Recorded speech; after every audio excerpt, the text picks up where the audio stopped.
team, good afternoon, Fort Bragg, North Carolina. Been a while since I talked to you about one of my favorite subjects. It's families, family support, family readiness.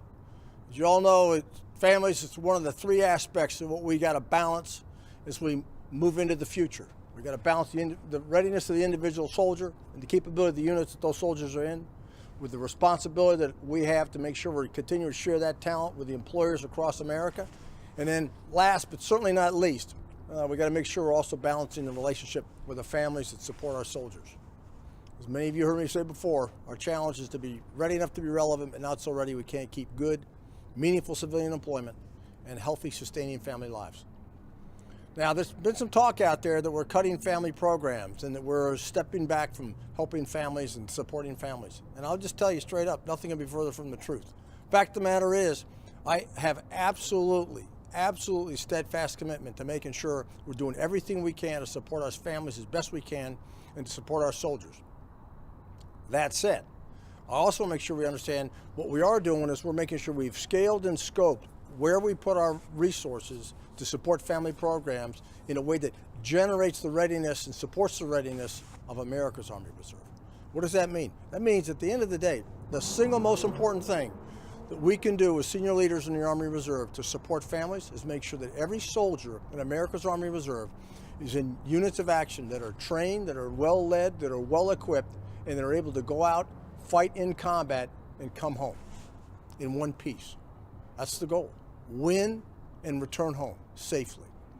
That is family support at the extreme.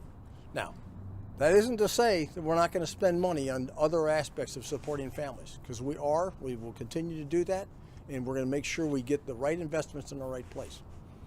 I'm expecting all kinds of support of volunteers. I'm a big proponent of volunteerism, and I'm encouraging at every echelon of command for leadership to encourage volunteers and to make sure that families are getting all the support they can from a network of folks out there that want to give of themselves to support the Army team by supporting Army families. We're also organizing ourselves in a way that's going to make sure that all the professionals that are paid on a daily basis to support this team are being given every opportunity to maximize their ability to support families at every echelon of command.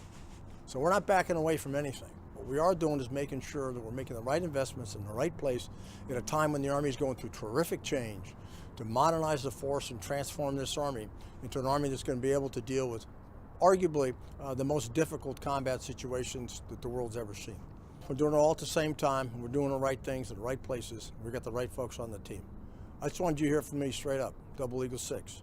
We're all about supporting families. We're all about taking care of the relationships between our soldiers and their employers as well. But at the end of the day, we're going to continue to invest the taxpayers' dollars into making sure we're building the most capable, combat-ready, and lethal Federal Reserve Force in the history of the nation. You keep pounding. I'll see you soon.